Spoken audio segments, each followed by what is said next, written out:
శాంతి శాంతి శాంతి. నమస్తే. మనం ఈ వీడియోలో మన మానసిక దౌర్బల్యాన్ని తొలగించేటటువంటి మన అస్పష్టమైన భావనలను మన నుంచి తొలగించి వేసేటటువంటి తలనొప్పి, తల తిరుగుడు లాంటి సమస్యలను తొలగించి వేసేటటువంటి, శోషపోవడం లాంటి సమస్యలను తొలగించి వేసేటటువంటి, మన నరాల శక్తిని పెంచేటటువంటి, మన కండరాల శక్తిని పెంచేటటువంటి ఎంతో అద్భుతమైనటువంటి మోర్చ ప్రాణాయామాన్ని గురించి తెలుసుకుందాం.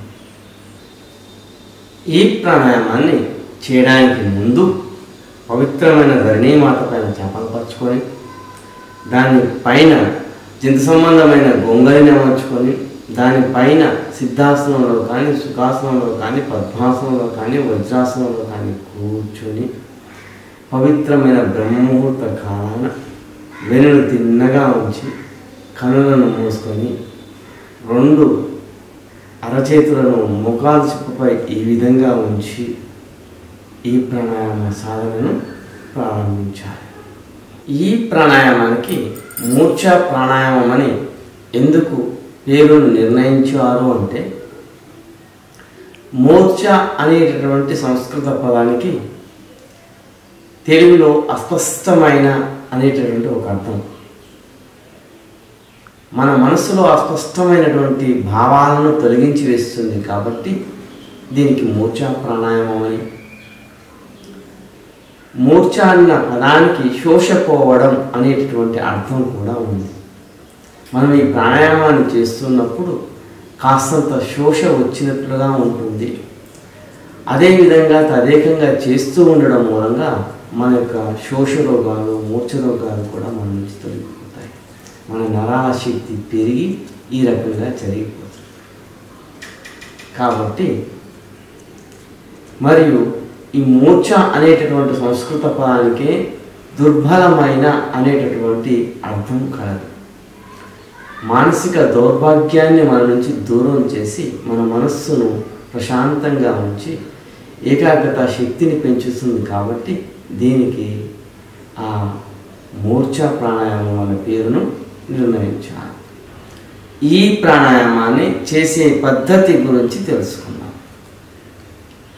ఈ ప్రాణాయామాన్ని చేసేటప్పుడు 2 అరచేతులను మోకాలు చిప్పపై ఉంచి వెన్నును తిన్నగా ఉంచి కనులను మూసుకొని 2 ముక్కు రంధ్రాల ద్వారా శ్వాసను ఊపిరితిత్తుల నిండుగా నింపివేసి ఆ శ్వాసను లోనే బంధించి నెమ్మదిగా తలను వెనక్కి వాల్చి మన ముఖమండలం మొత్తం ఆకాశాన్ని చూసే విధంగా ఉంచి ఆ తర్వాత 2 కనులను తెరిచి ఆ 2 కనుల దృష్టి ఆజ్ఞాచక్రంపై ఉండేలా చూడాలి. అంటే మనం బొట్టు పెట్టే స్థానం వైపు మన ఆ 2 కనుల దృష్టిని ఉంచాలి. నెమ్మదిగా ఉండగలిగినంతసేపు ఉండి ఆ తర్వాత నెమ్మదిగా మనం శ్వాసను వదిలివేస్తూ యథాస్థితికి రావాల్సి ఉంటుంది కనులను మూసుకొని. ఇదే విధంగా మనం 2-3 పర్యాయాలు ప్రారంభంలో చేసి ఆ తర్వాత 5 నుంచి 6-7 సార్ల వరకు ప్రతిరోజు చేసుకోవచ్చు. చేస్తున్నాను చూడండి ఈ మోక్ష ప్రాణాయామాన్ని.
ఈ విధంగా ఈ ప్రాణాయామ స్థితిలో ఉన్నప్పుడు శ్వాసను లోనే బంధించి ఉంచాలి.